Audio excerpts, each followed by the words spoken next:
하나님의 말씀 보겠습니다. 사도행전 15장 사도행전 15장 6절에서 11절 말씀.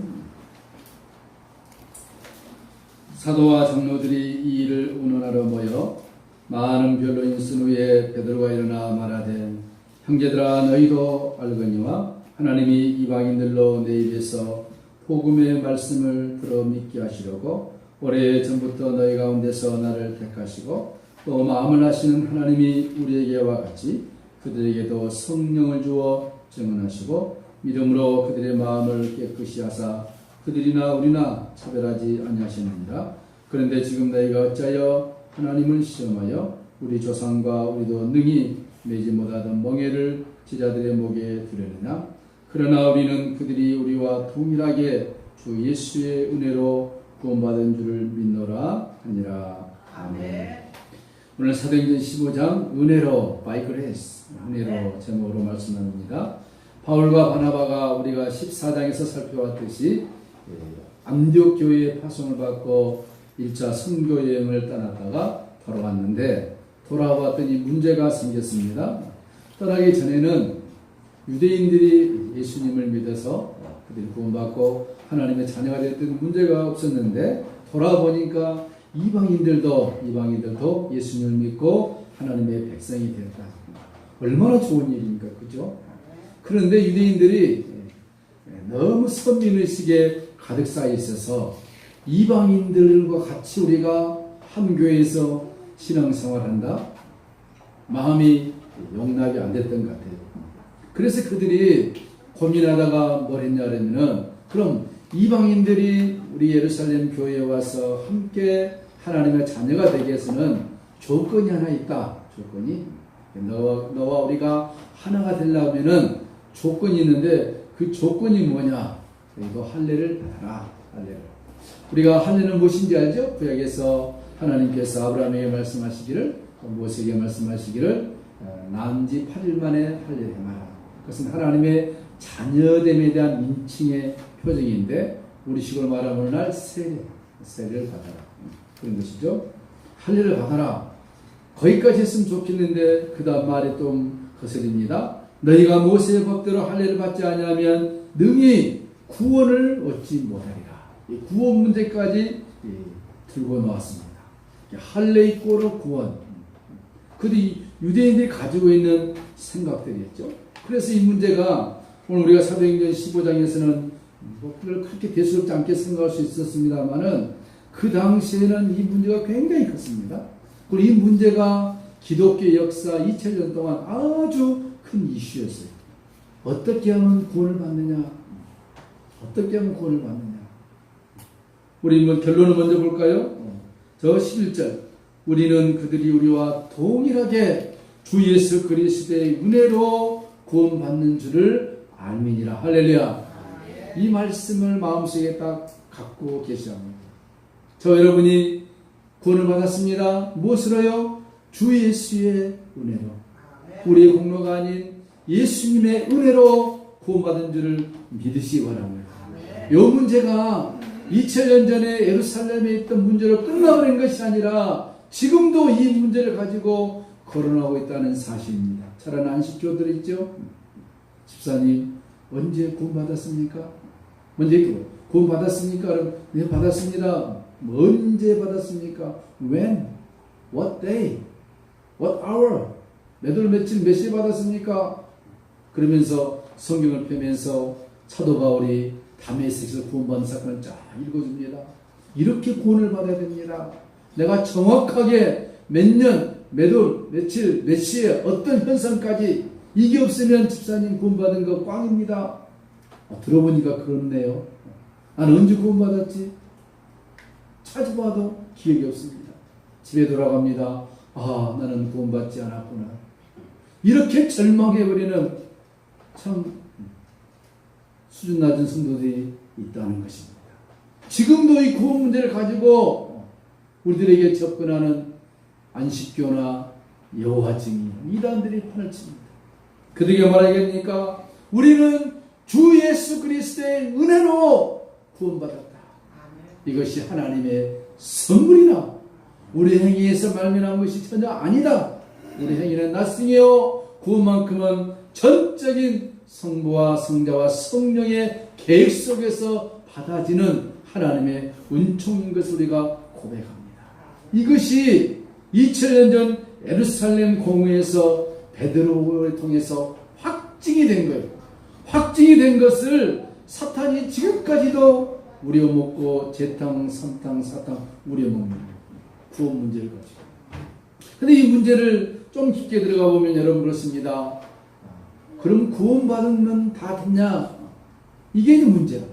하나님으로부터 우리가 아무 공로 없이 구원받았는데 우리 쪽에서는 아무 공로 없습니다. 그러나 하나님 편에서는 자기 아들 예수 그리스도를 십자가에 처참하게 죽이는 그 희생, 그 세상 무엇으로 바꿀 수 없는 희생을 통하여 우리를 구원해 냈다는 것입니다. 그럼 우리가 구원받는 걸로 끝나느냐? 그러지 않습니다. 구원 그 이후에 성장이면 자라나야 되는 것입니다. 태어나는데 아이가 그대로 있다. 10년, 20년 이게 불행한 일이죠. 성장하지 않으면 불행한 것입니다. 예수 믿는 것도 우리가 구원받고 성장을 해야 됩니다. 성장하지 아니하면 초보적인 신앙이라 이렇게 사도 바울이 말씀했죠. 오늘 15장 28절에 이렇게 말하고 있습니다. 성령과 우리는 이 여기는 것들 외에는 아무 짐도 너에게 지우지 아니하는 것이 가한 줄 아노라.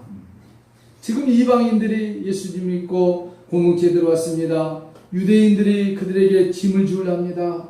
이때 베드로가 말합니다. 또 바울이 말합니다. 그들에게 아무 짐도 지우지 말라. 구원에 있을만큼은 우리의 머리털 하나라도 첨가시키지 말라. 하나님의 순수한 100%로 구원이 이루어진 줄로 믿습니다. 거기 우리 공로가 0.0001% 가담됐다면은 100% 안 되면 못 가거든요. 내가 잘할 때는 문제가 안 되지만 내가 실수할 때 그 0.0001% 빼버리면은 99.99 하다가 천국 문 앞에 갔다가 너 안 돼. 내려올 수밖에 없지 않습니까? 그래서 구원 문제만큼은 절대적으로 예수님의 은혜라. By grace. By grace. 예수님의 은혜로 우리가 구원을 받았는데 오늘 이 예루살렘 공회를 통해서 이 사건을 좀 확대해서 보면은 우리가 살아가면서 신앙생활하면서 예수 믿고 즉시로 천국 지켜간다면 얼마나 좋겠습니까? 그죠? 예수 믿는 거 졸업도 없잖아요. 죽기 전에는 졸업이 없어요. 방학도 없어요. 스스로 방학한 사람이 많이 있지만 방학도 없어요. 10년 믿고 나면 예수님께서 고생했다면 1년 쉬었다 오라 그러면 세상에 가서 놀다 올 텐데 그것도 없어요. 언제까지 믿어야 됩니까?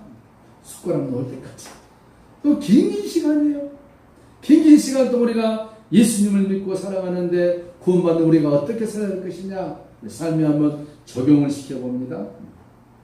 오늘 우리가 이 말씀을 보면서 사도행전 15장 말씀에 예루살렘 공회가 있었는데 이 회의에서 구원 문제지만 이 문제가 구원 문제로 끝난 것이 아니라 우리 신앙의 삶의 문제로 연결되어지는데 우리 삶 속에서 정말로 필요한 것들이 무엇이냐? 예수 믿고 신앙생활하면서 우리가 여러 가지 일들이 많이 있는데 필요한 것이 무엇이냐? 쉽게 말씀드리면 중요한 것이 무엇이냐? 예전에 그런 용어들이 많이 있었죠. 프라이어리티. 당신의 삶의 가치가 무엇이냐? 구원받는 하나님의 백성이라면은 삶의 가치가 있어야 되는 거지. 바쁜 것도 많이 있고 중요한 것이 있는데 우리가 대충 보면은 바쁜 일에 우리가 많이 집중력을 하지 중요한 것이 별로 집중하지 않는 것 같아요. 그렇죠? 그 성경은 뭐냐면은 우리에게 있는 요긴한 것, 중요한 것, 소중한 것이 무엇인지를 알아라는 것입니다. 우리가 저희와 동일하게 주 예수 은혜로 구원받았는데 구원받은 하나님의 백성으로서 가치 있는 인생이 무엇이냐 그것을 우리가 살펴봐야 될 줄로 믿습니다. 여러분 이 말씀 이후에 야고보가 또 말합니다. 야고보는 아모스 9장 11절과 12절 말씀 인용해요. 볼까요? 이후에 11절 내가 돌아와서 다윗의 무너진 장막을 다시 지으며 또 그 테러한 것을 다시 지어 일으키리니 이는 그 남은 사람들과 내 이름으로 일컬음을 받는 모든 이방인들로 주를 찾게 하려 함이니라. 이미 구약 성경에 유대인뿐만 아니라 다윗의 후손뿐만 아니라 이방인들도 하나님의 자녀가 될 것을 말씀해 놓은 말씀이죠. 이 말씀을 야고보가 확실하게 증거로 뒷받침을 해줍니다. 법정에서 이기려면 확실한 증거나 물증이 있어야 이기듯이 말로는 안 되지 않습니까? 그러니까 베드로가 하는 이 말에 야고보가 확실하게 아모스의 말씀들에서 하나님께서 아모스 선지자를 통하여 모든 이방인들도 주를 찾게 될 것이다. 그 날이 되면. 그래서 확실하게 우리가 주 예수 은혜로 구원받았다. 복음에는 차별이 없다. 이 구원받은 우리가 우리의 삶에서 가장 중요하고 가치 있고 확실한 것이 무엇인가를 찾고 살아라 하는 것이죠. 여러분, 삶의 우선순위가 무엇입니까? 우리가 한번 되돌아보면 내 삶의 가치가 무엇입니까? 가장 중요하게 우리가 여기는 것이 무엇입니까? 아마 우리는 대부분 다 물질로 생각할 것이 돈, 그렇죠? 또 자녀, 또 직장, 사업, 나의 건강, 형편에 따라서 다 다를 수가 있습니다. 삶의 가치. 그런데 그리스도인들의 삶의 가치는 무엇으로 되어야 할까요? 우리가 잘 아는 책이 하나 있습니다. Purpose Driven Church, 세델베 교회 얘기인데요. 미국의 LA에. 거기에 보면은 삶의 가치가 무엇이냐, 예수 믿는 사람들의 삶의 가치가 무엇이냐를 리그 오렌 목사가 그 교회 이야기를 써놓은 책인데 아주 많이 팔렸죠. 거기를 보면은 핵심이 있습니다. 우리가 어떻게 살아야 할 것이냐. 예수 믿는 하나님 자녀들이 아까 말씀드렸듯이 예수 10년 믿고 졸업한 것도 아닌데 죽을 때까지 예수님을 믿어야 되는데 그 믿는 우리의 삶의 가치를 어디다 둬야 되느냐 하는 것이죠. 그 책에는 뭐라 하냐면은 하나님이 우리를 만드셨는데 만드신 목적이 무엇이냐. 왜 우리를 만드셨을까? 하나님 우리를 왜 만드셨다고 생각했을까요? 그것은 하나님의 기쁨이 되기 위해서. 여러분 자녀들이 있죠? 자녀를 키우는데 자녀들이 부모들에게 기쁨을 주면 얼마나 좋습니까? 그렇죠? 우리가 하나님 앞에 기쁨이 되는 존재라. 그 기쁨이 되는 존재에 우리를 만드셨다는 것입니다. 또 하나님의 친가족이 되기 위해서. 유다서에 보니까 하나님의 친백성이 되기 위해서.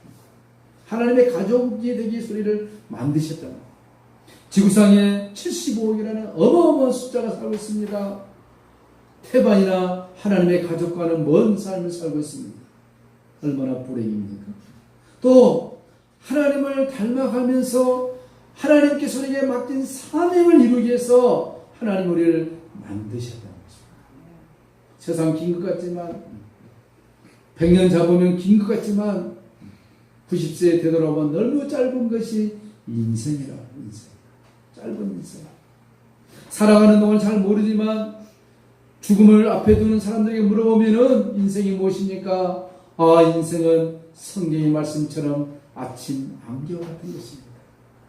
풀잎 위에 이슬 같은 것이 인생입니다.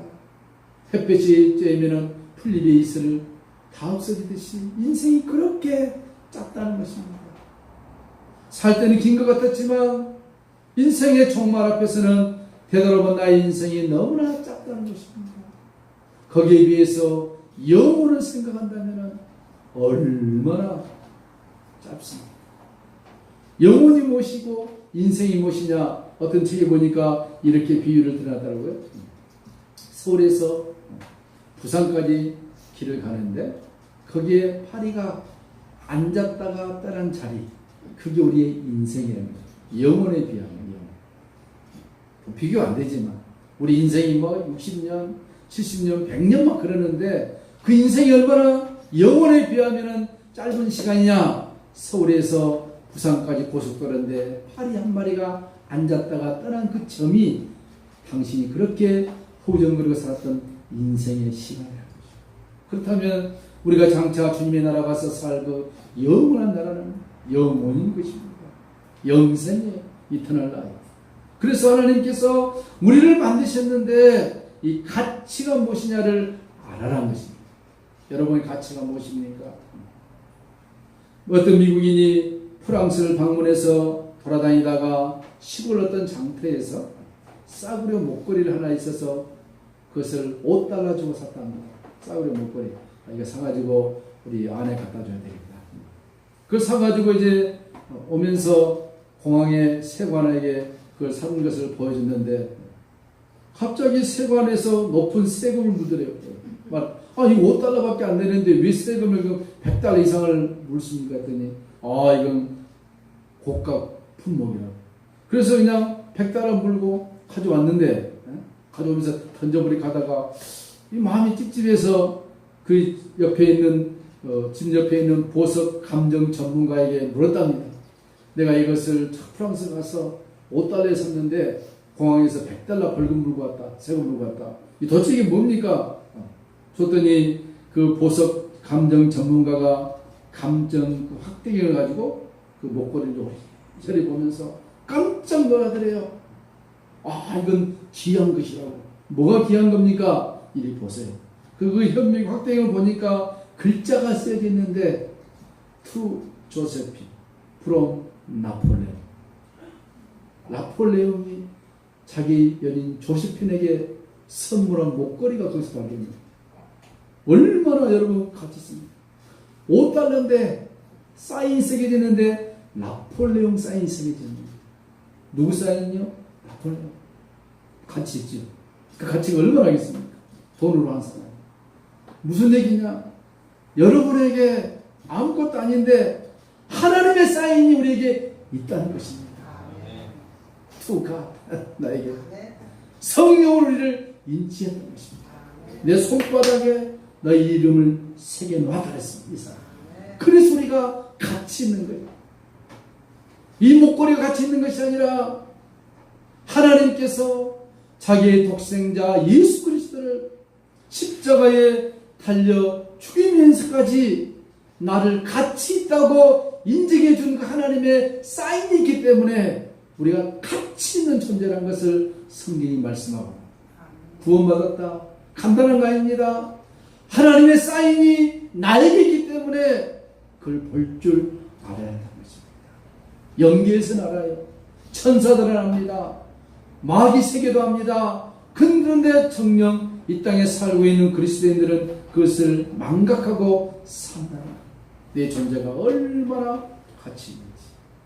당신은 사랑받기 위해 태어난 사람. 그렇습니다. 누구의 사랑입니까? 하나님의 사랑을 받기 위해 태어난 우리 모두란 것입니다. 그토록 내가 소중한 존재요. 하나님의 친사인이 내게 있는 영광스러운 존재임에도 불구하고 우리는 구원받은 자로서 우리의 가치를 상실해버리고 살고 있다는 것입니다. 세상에 주는 조그만 안락 때문에, 선악과가 보여주는 조그만 그 달콤함 때문에 하나님의 그 큰 가치를 상실해버리고 사는 이 시대, 얼마나 불행한 시대입니까? 또 오늘 생각해 볼 것은 무엇입니까? 그런 가치물인데 우리 스스로에게 짐을 지우지 말라는 것입니다. 사람들은 자기에게 익숙한 것을 진리라고 합니다. 자기에게 편리한 것을 진리라고 합니다. 그건 진리가 아닙니다. 그것은 다만 자기에게 익숙할 뿐이고 편할 뿐인 것입니다.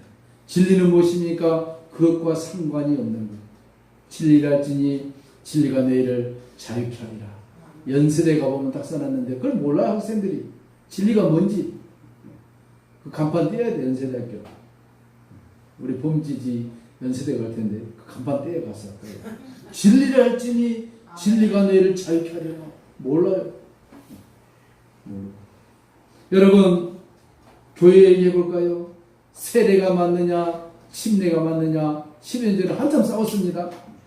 장로교인들도 침례 말하는 침례교 내용은 저 가짜다, 이단이다. 침례교도들은 우리 향해서 야, 침례가 맞지 무슨 세례가 맞느냐. 우리 향해서 잘못됐다는 거예요. 침례가 맞느냐, 세례가 맞느냐.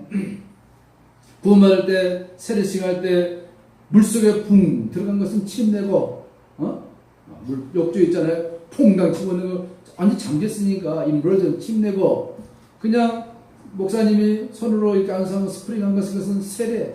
형식은 그렇지만 그 형식은 별로 중요하지 않아요. 뭐가 중요합니까? 그 속에 담겨져 있는 내용. 성부와 성자와 성령으로 우리가 하나님의 자녀인 것을 인치는 행위. 그 세례요, 침례. 그것이 중요하지 용어가 중요한 것이 아닌 것입니다. 여러분, 히브리서 12장 1절에 모든 무거운 것과 얽매이기 쉬운 죄를 벗어버리라. 인내로서 우리 앞에 당한 경주를 경주하라. 믿음의 경주를 하려면은 나의 가치가 무엇인 줄 알고 내게 스스로 짐을 지우지 말아야 합니다. 또 교회에 한참 어려울 때 교회에 악기가 들어와야 되냐라고 들어가냐. 기타 친 교회 완전 이단이었습니다. 예전에 그렇죠. 그러다가 드럼이 들어왔네. 완전 이단. 교회에서 찬양대 춤을 추네. 이거 맛이 간 거예요. 그거였다니까요. 우리 교회가 얼마나 편협한 사고를 갖고 있었습니까? 여러분, 여기 교회 문제가 아닙니다. 우리 자신들도 마찬가지예요. 내가 하면은 좋고 남이 하면 안 돼. 내로남불. 이것도 문제예요. 또 우리는 스스로 신앙생활 하는데 짐들을 나도 모르게 지고 있습니다. 편견의 짐. 편견 없습니까? 문화의 짐. 문화들이 다를 때 그 짐. 자기 고집의 짐. 자기 고집이 최고예요. 그죠? 그 다음에 자기만이 옳다고 생각하는 사람. 남의 얘기를 안 듣습니다. 특히 목회자들이 강하죠. 남의 얘기를 잘 안 듣습니다. 성경을 보면은 이렇게도 해석할 수 있고 이렇게도 볼 수 있습니다. 그거 아니다. 요것만 봐요. 이런. 또 신학자들이 아주 세죠. 그럼 자기가 최고라고 그래요. 자만심이지. 잘 산 사람들은 돈이 최고라고. 자녀가 잘 된 사람은 자기 자녀가 최고라고. 다 자기들만이 가지고 있는 짐을 쥐고 신앙생활을 하고 있기 때문에 포용이라는 게 별로 없어요. 포용. 사랑과 이해와 포용과 간용이 있어야 되는데 이게 없어요. 스스로 짐들의 얽매여서 고통을 나오고 있습니다. 여러분 100m 선수가 넥타이 메고 뛴 거 봤습니까? 마라톤 선수가 양복 입고 뛴 거 봤습니까? 다 벗어던집니다. V자 팬티 하나만 입고 뛰는 거예요. 왜? 거창스러운 거 다 벗어. 승리하기 위해서. 무슨 얘기냐? 우리의 신앙에 승리하기 위해서는 무거운 짐을 스스로 벗어버려요. 주님이 나를 가치 있는 존재로 봤으면은 그것이 아닙니까? 내 스스로 나를 가치 있는 존재로 봐야 하는데 허접한 존재로 보니까 신앙생활에 기쁨이 사라지고 있는 것이죠. 세상에 들려오는 소식들에 위축되는 것입니다. 그렇죠? 우리는 신앙생활하면서는 이 예루살렘 공유에 그들이 유대인들이 먼저 하나님을 제대로 알았다면 이방인들이 자기들의 공동체에 들어온 것을 얼마나 감사하고 사랑으로 감사해야 됩니까? 이제 왔느냐? 집 나간 둘째 아들 기다리는 아버지의 마음으로 그들을 받아들여야 하는데 오히려 그들에게 너희가 우리와 함께 한 공동체 한 가족이 되려면 할례를 받아라. 할례 안 받으면 너희들 다 구원 못 받았다. 이상한 교리를 접목시키는 그 편협한 마음. 하나님은 이 마음이 오늘도 예수 믿는 우리들에게도 있다는 것을 지적하고 싶어 하는 것입니다. 가정에서도 마찬가지입니다. 자녀들도 마찬가지입니다. 이 편협함, 이해하지 못함. 사실 사랑하면은 모든 것을 덮을 수가 있습니다. 그죠? 남녀가 사랑해서 결혼하듯이, 그죠? 사랑할 때는 흠도 그렇게 아름답게 보여지는데 어떤 젊은 신혼부부가 신혼여행 갔다가 오면서 이혼했다 그러면 그래서 그 여성을 찾아가서 기자가 물었답니다. 아니 사랑하고 그럴 때는 서로 그냥 죽고 못 살았는데 신혼여행 갔다 와서 이혼이 웬일이냐 그랬더니 그 아가씨가 얘기하더니 신혼여행 갔다 올 때는 좋았는데 가방을 들어달라 했더니 남자가 안 들어주더라. 그래서 이혼했대.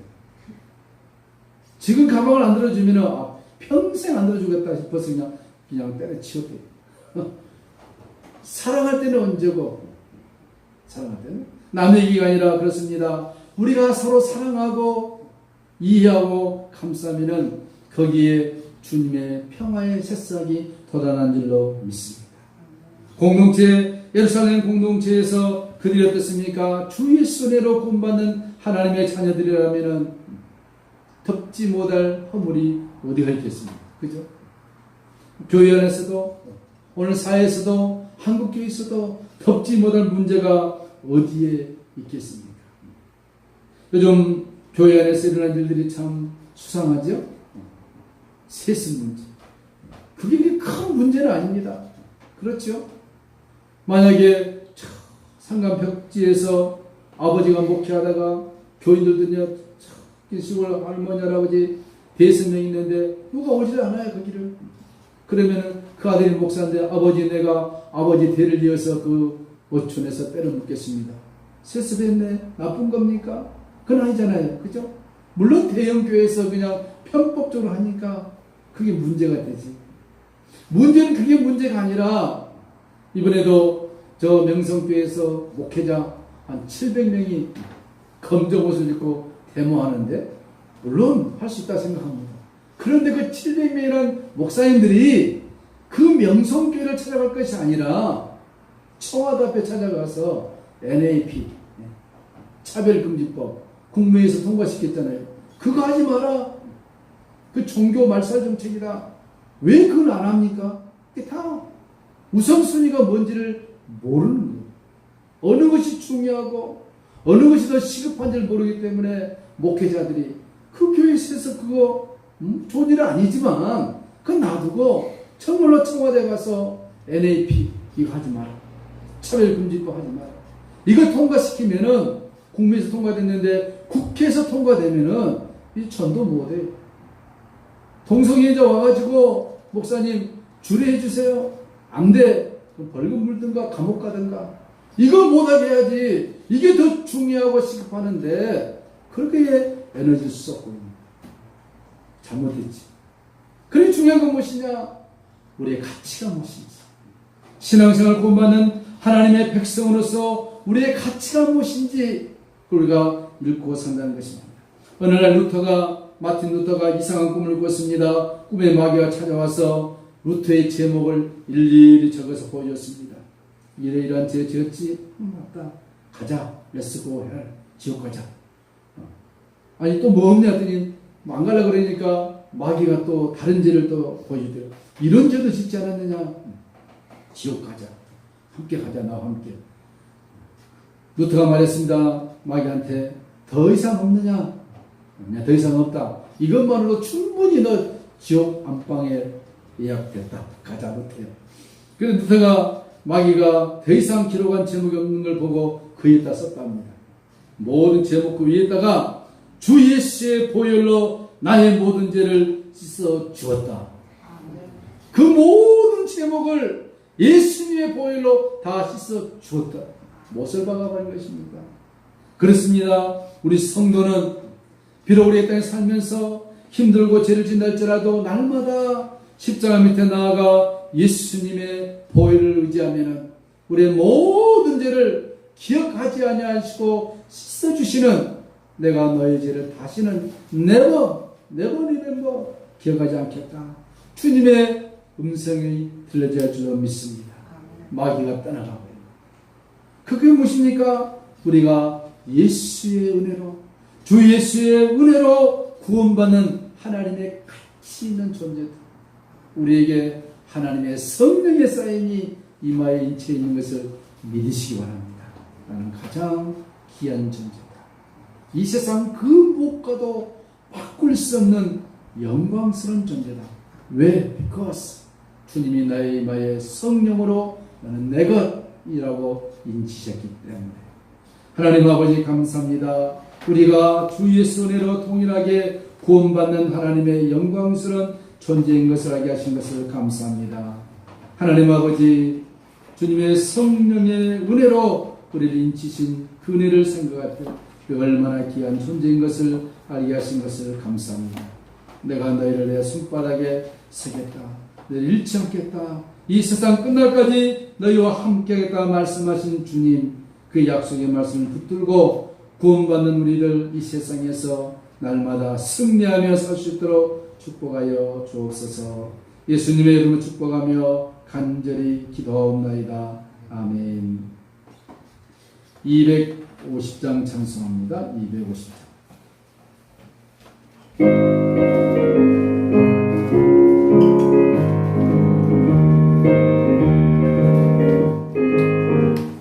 구주의 십자가 보혈로 내 씻음 받기를 원하네. 내 죄를 씻으신 주 이름 찬송합시다. 할렐루야. 찬송합시다. 찬송합시다. 내 죄를 씻으신 주 찬송합시다. 죄악을 속하여 주시는 내 속에 들어와 계시는 십자가 앞에서 주님 찬송합시다. 찬송합시다. 찬송합시다. 내 죄를 씻으신 주님 찬송합시다. 주 앞에 흐르는 생명수 날 씻어 정하게 하시네. 내 기쁜 정상을 다하여 찬송합시다. 할렐루야. 찬송합시다.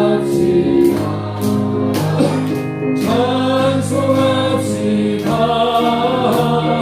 내 죄를 씻으신 주님 찬송합시다. 내 주께 회개한 영혼은 생명수 가운데 젖었네. 더럽고 순전한 주님 찬송합시다. 찬송합시다. 찬송합시다. 내 죄를 씻으신 주님